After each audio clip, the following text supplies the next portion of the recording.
노예 의지론 16. 바로를 강팍하게 한 것에 대하여. 이렇게 하나님은 바로를 강팍하게 하신다. 하나님은 바로의 경건치 않은 악한 의지에 바로의 의지가 그 자신의 타고난 잘못과 자연적인 부패로 말미암아 미워하는 하나님 자신의 말씀과 일을 제시한다. 하나님은 자신의 성령을 통하여 내부에서 그 의지를 바꾸는 것이 아니라 계속해서 압력을 제시하고 압력을 가한다. 그러면 바로는 자기 자신의 힘, 부, 권능을 염두에 두고 자신의 본성의 동일한 잘못으로 인하여 그것들을 의지한다. 따라서 자기 자신이 위대하다는 생각으로 한껏 높아져서 초라한 모세와 화려하지 않은 하나님의 말씀을 경멸하게 되어 바로는 강팍해진다. 그리고 모세가 바로를 점점 더 위협하고 압력을 가하면 가할수록 바로는 더욱더 지치고 화를 내게 된다. 바로의 악한 의지는 스스로 격동되거나 강팍해지지는 않았을 것이지만 전능하신 자가 자기 자신의 회피할 수 없는 움직임을 통하여 그 의지로 하여금 행하게 만들자 바로의 의지는 능동적으로 그 무엇을 뜻하지 않으면 안 된다. 하나님이 바로의 의지에 자연적으로 그 의지를 화나게 하는 어떤 것을 외부로부터 제시하자마자 바로는 하나님의 전능의 행하심과 자기 자신의 의지의 왜곡과 악랄함을 피할 수 없는 것과 마찬가지로 강팍해지는 것을 피할 수 없다. 따라서 하나님이 바로를 강팍하게 하는 일은 다음과 같이 수행된다. 하나님은 외부로부터 바로의 악랄한 마음의 본성상 그가 미워하는 것을 제시한다. 이와 동시에 하나님은 전능하신 행위를 통하여 바로 안에서 자신이 거기에서 발견하는 악한 의지를 계속해서 격동한다. 바로는 자신의 의지의 악랄함으로 인하여 자기를 반대하는 것을 미워하고 자기 자신의 힘을 의뢰할 수밖에 없다. 그래서 그는 강팍해지고 무엇을 듣거나 수고하지 않고 사단에게 붙잡혀서 미쳐 날뛰는 광인처럼 휩쓸리게 된다. 내가 이러한 것들에 대하여 당신의 동의를 얻었다면 나는 이 점을 얻은 것이다. 나는 사람들의 비유와 주예들을 박살냈고 하나님의 말씀을 아주 단순한 의미로 받아들였다. 이제 하나님을 변호하거나 하나님을 불의하다고 고소할 필요가 없다. 내가 바로의 마음을 강팍하게 할 것이다 라고 하나님이 말씀하실 때 하나님은 그 말씀을 아주 단순한 의미로 사용하고 계시다. 하나님은 이렇게 말씀하고 계신 것이다. 나는 바로의 마음을 강팍하게 만들고자 한다. 또는 바로의 마음은 나의 활동과 행위를 통하여 강팍하게 될 것이다. 우리는 어떻게 그것이 행해졌는가를 들었다. 바로 이렇게 내부에서의 나의 통상적인 움직임을 통하여 나는 바로의 악한 의지를 격동하여 그가 현재 완고하게 고집하고 있는 자신의 길을 계속해서 가게 할 것이다. 나는 그것을 격동하기를 그치지 않을 것이고 그럴 수도 없다. 외부로부터 나는 바로에게 나의 말과 일을 제시할 것이다. 그러면 그의 악한 분노는 그것에 대항하여 덤벼들 것이다. 왜냐하면 그는 악하기 때문에 내가 그를 전능의 권능으로서 격동하면 악을 뜻할 수밖에 없기 때문이다. 이렇게 하나님은 바로가 강팍하게 된다는 것을 온전히 확실하게 알았고 온전히 확실하게 선포하였다. 왜냐하면 하나님은 바로의 의지가 전능의 움직임을 저항할 수도 없고 그 자신의 악랄함을 떨쳐버릴 수도 없으며 자기 앞에 있는 모세에게 무릎을 꿇을 수도 없는 것을 온전히 확실하게 알았기 때문이다. 바로의 의지는 여전히 악한 채로 있었으므로 바로는 필연적으로 더 악화되고 더 강팍해지고 더 교만해질 수밖에 없다. 자신의 완고한 길을 가면서 바로는 자기가 갖기를 원치 않고 자기가 경멸하는 것에 대항하여 덤벼들 것이다. 왜냐하면 바로는 자신의 권능을 신뢰하고 있었기 때문이다. 여기서 당신은 바로 이 말씀들이 무지로 인해 실수를 저지르거나 범죄함 속에서 거짓을 말할 수 없는 하나님이 바로에 강팍하게 될 것을 확실하게 약속하고 있기 때문에 자유의지는 악 외에는 아무것도 할 수 없다는 것을 확증해 준다는 것을 알게 된다. 왜냐하면 하나님은 악한 의지는 오직 악을 뜻할 수밖에 없고 선이 그것에 대항하여 제시될 때 그것은 더욱 악화될 수밖에 없다는 것을 잘 알고 있었기 때문이다. 그래도 어떤 사람이 아직도 이렇게 물을 수 있다. 그렇다면 왜 하나님은 경건치 않은 자의 의지를 격동하여 계속해서 악한 채로 있게 하고 더욱 악화시키는 전능의 움직임을 그만두지 않는가? 이에 대한 대답은 이렇다. 이것은 경건치 않은 자들을 위하여 하나님은 하나님 되기를 멈추기를 원하는 것이다. 왜냐하면 당신은 하나님의 권능과 활동이 멈추기를 원하고 있기 때문이다. 즉, 경건치 않은 자들이 악화되지 않도록 하기 위하여 하나님이 선하시기를 멈추어야 한다는 것이다. 그렇다면 왜 하나님은 자신이 격동하는 그러한 악한 의지들을 바꾸어 놓지 않으시는가? 이 질문은 엄위하신 분의 비밀스러운 일들을 건드린다. 그의 판단은 찾아낼 수 없다. 로마서 11장 33절. 우리는 이러한 신비들을 탐구하는 것이 아니라 그것들을 찬미할 뿐이다. 육과 피가 여기에서 화를 내고 불평을 한다면 그래 그것들로 하여금 불평하게 하라. 그것들은 아무것도 얻지 못할 것이다. 불평하는 것으로는 하나님을 바꾸어 놓지 못할 것이다. 그리고 경건치 않은 자들이 아무리 많이 넘어지고 죽더라도 택함 받은 자들은 남게 될 것이다. 요한복음 6장 60절. 이와 동일한 대답이 다음과 같이 묻는 자들에게도 주어져야 한다. 하나님은 아담을 안전하게 지킬 수 있었고 우리를 처음부터 깨끗해진 다른 물질 또는 종자로 만들 수 있었음에도 왜 하나님은 아담을 타락하게 내버려 두었고 왜 하나님은 우리 모두를 아담과 동일한 죄로 물든 상태로 만드셨는가? 하나님의 의지는 그 준칙과 표준을 규정하는 원인이나 근거를 가지고 있지 않다. 그 어떤 것도 그것과 동일하거나 그것 위의 차원에 있지 않고 하나님의 의지 자체가 모든 것들의 준칙이기 때문이다. 하나님의 의지에 어떤 준칙이나 표준, 원인이나 근거가 존재한다면 그것은 더 이상 하나님의 의지일 수 없다. 하나님이 뜻하는 것은 하나님이 그렇게 뜻하지 않으면 안 되고 뜻할 수밖에 없기 때문에 옳은 것이 아니다. 이와는 반대로 일어나는 모든 것은 하나님이 그렇게 뜻하시기 때문에 옳음에 틀림없다. 원인들과 근거들은 피조물의 의지와 관련해서는 규정될 수 있지만 창조주의 의지와 관련해서는 규정될 수 없다.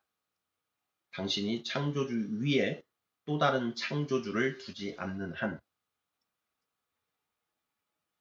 이러한 논증을 통하여 비유를 퍼뜨리는 자유의지론과 그 비유는 내가 생각컨대 적절하게 논파되었다. 하지만 본문과 비유 사이에 어떤 일치점이 있는가를 살펴보기 위하여 본문 자체로 눈을 돌려보자. 본문을 주권적으로 경멸하고 단지 한 단어만을 끄집어내서 관심을 보이며 본문을 자신의 비유들로서 왜곡시켜 본문 전후의 문맥과 저자의 목적 및 의도를 완전히 무시한 채 본문을 그들 자신이 택한 의미의 십자가에 못 박아 버리는 일은 비유들로서 논증을 회피하는 모든 자들의 방식이다. 여기서도 마찬가지이다.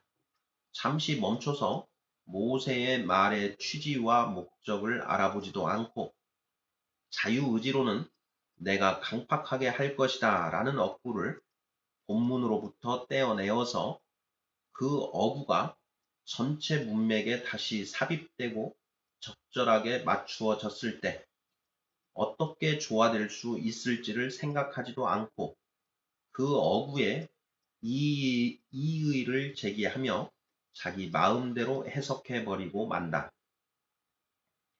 이것이 당신의 학식 있고 전통 있는 친구들이 성경을 불명료하다고 말하는 이유이다. 이상할 것 하나도 없다. 태양이라 할지라도 그들이 만들어낸 것들로 공격을 받으면 빛을 발하지 않을 것이니까. 나는 위에서 바로가 오래 참으시는 하나님이 그를 참으셨고 단번에 그를 벌하지 않았기 때문에 강팍해졌다고 말하는 것은 옳지 않다는 것을 보였다. 왜냐하면 사실 바로는 온갖 역병으로 징벌을 받았기 때문이다. 이에 대해서는 여기서 그냥 넘어가기로 한다. 그러나 만약 강팍하게 한다라는 말이 하나님께서 오래 참으시고 단번에 벌하지 않으신다는 것을 의미한다면 표적들이 일어나고 있을 때 자기가 바로의 마음을 강팍하게 할 것이라고 하나님이 그토록 자주 약속하실 필요가 어디 있는가? 이미 그러한 표적들과 그러한 강팍하게 하는 일이 일어나기 전에 하나님은 오랫동안의 고통 속에서 바로를 참으셨고 그를 벌하지 않으셨고 바로는 자신의 성공과 권능으로 한껏 교만해져서 이스라엘의 자손들에게 엄청난 재앙을 가하고 있었다. 이제 당신은 당신의 비유가 이 구절의 취지를 철저하게 놓치고 있다는 것을 알겠는가? 그것은 하나님이 그들에 대하여 오래 참으시는 모든 범죄한 자들에게 무차별적으로 적용될 것이다. 이런 의미에서 우리는 모든 사람들은 강팍해졌다고 말해야 할 것이다. 왜냐하면 범죄하지 않는 사람은 아무도 없고 하나님이 그에 대하여 오래 참으시지 않았다면 그 누구도 범죄하지 않았을 것이기 때문이다. 그러므로 바로를 강팍하게 하신 것은 하나님의 일반적인 오래 참으심과는 다른 그 무엇이다. 모세의 관심은 이스라엘의 자손들이 자기를 통하여 그들을 해방하시겠다는 하나님의 약속을 불신하지 않도록 하기 위하여 바로의 악랄함과 아울러 하나님의 진실되심과 자비를 선포하는 것이다. 이것은 엄청난 과제였기 때문에 그는 그 일을 모두 미리 알리고 이를 약속하는 분의 약속 이행을 통하여 정당하게 수행된다는 것을 알고 그들의 믿음이 흔들리지 않도록 하기 위하여 그들에게 그것의 어려움을 미리 경고하고 있다. 마치 하나님이 이렇게 말씀하신 듯이 말이다. 나는 분명히 너희를 구원할 것이지만 너희는 그것을 믿기가 힘들 것이다. 왜냐하면 바로가 완강하게 저항하고 너희의 구원을 지연시킬 것이기 때문이다. 그러나 그럼에도 불구하고 믿으라. 나의 행동을 통하여 바로의 모든 지연 행위는 단지 내가 더 많고 더 큰 기사들을 행함으로써 너희의 믿음을 굳게 하고 나의 권능을 드러내 보임으로써 이후로 너희가 모든 다른 문제들에서 나에 대한 더욱 큰 믿음을 가지는 결과만을 가져오게 될 것이다. 그리스도는 최후의 만찬에서 자기 제자들에게 나라를 약속하실 때 이와 동일한 방식으로 행하고 계신다. 그리스도는 어려움이 많을 것을 예고하신다. 자기 자신의 죽음, 그들의 많은 환난. 그래서 그들이 그때 이후로 더 큰 믿음을 가질 수 있도록.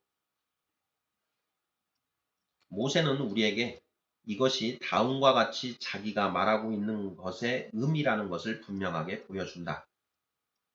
내가 강한 손으로 치기 전에는 애굽 왕이 너희의 가기를 허락치 아니하다가 출애굽기 3장 19절 20절. 그리고 또한 내가 너를 세웠음은 나의 능력을 너에게 보이고 내 이름이 온 천하에 전파되게 하려 하였음이니라. 9장 16절. 여기서 당신은 바로가 하나님께 대항하고 구속을 연기시킴으로써 많은 표적들이 행해지고 하나님의 권능이 드러날 기회가 주어져서 하나님이 온 천하에 선포되고 믿어질 수 있도록 하기 위하여 강팍해졌다는 것을 보게 된다. 이것은 이 모든 것들이 믿음을 굳게 하고 약한 자들을 위로함으로써 이후로 그들이 주저함이 없이 하나님을 참되고 신실하고 권능 있으며 자비로우시다는 것을 믿도록 하기 위하여 말해지고 행해졌다는 것 말고 무엇을 의미하는가? 그것은 다음과 같이 말하면서 하나님이 작은 아이들을 가장 부드러운 말로 달래는 것과 같다. 바로의 강팍함에 두려워하지 말라. 내가 그 강팍함을 일으켰고 너희를 구원하는 나는 그 강팍함을 장악하고 있다. 나는 단지 그 강팍함을 사용하여 많은 표적들을 행하고 나의 어미를 선포함으로써 너희의 믿음을 돕고자 하는 것이다. 이것이 모세가 대체적으로 각각의 역병 후에 다음과 같은 말을 반복하는 이유이다.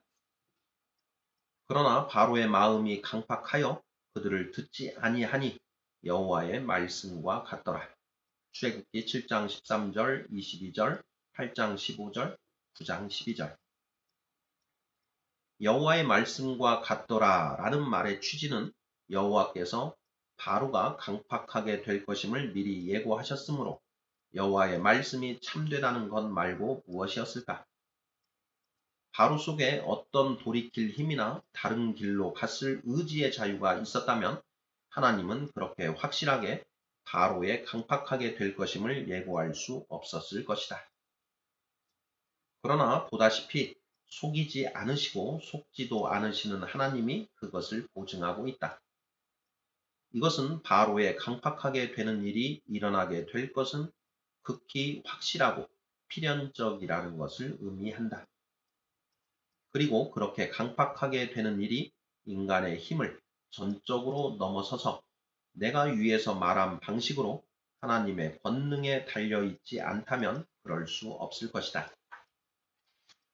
즉 하나님이 바로 속에서 또는 바로로 인하여 통상적인 전능의 활동을 중단하지 않을 것임은 확실하였다. 실제로 하나님은 그것을 생략할 수 없었다.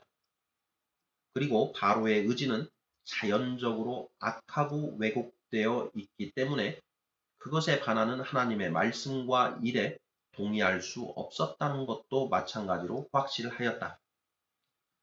그러므로 바로의 내면에는 의지하는 능력이 보존되어 있었고 바로에 반하는 그 말씀과 일은 외부로부터 바로 앞에 놓여져 있었으므로 바로 속에서는 자신의 마음을 상하게 하고 강팍하게 하는 일 외에는 아무것도 일어날 수 없었다.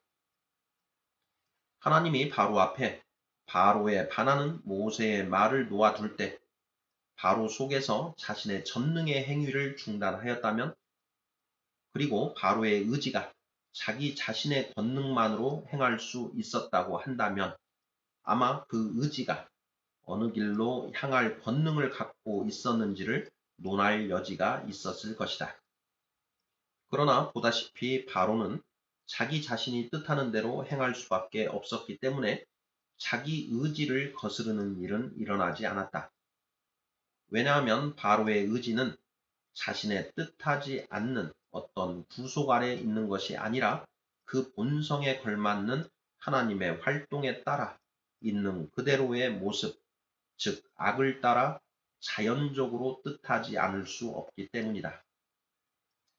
그러므로 바로의 의지는 한 단어에 열중할 수밖에 없었고 강팍하게 될 수밖에 없었다. 따라서 우리는 어떤 것을 약속하시는 하나님은 거짓말을 하실 수 없다는 이유로 이 구절이 자유의지를 가장 강력하게 반대하고 있음을 알게 된다. 그리고 하나님이 거짓말을 할 수 없다면 바로는 강팍해지지 않을 수 없다.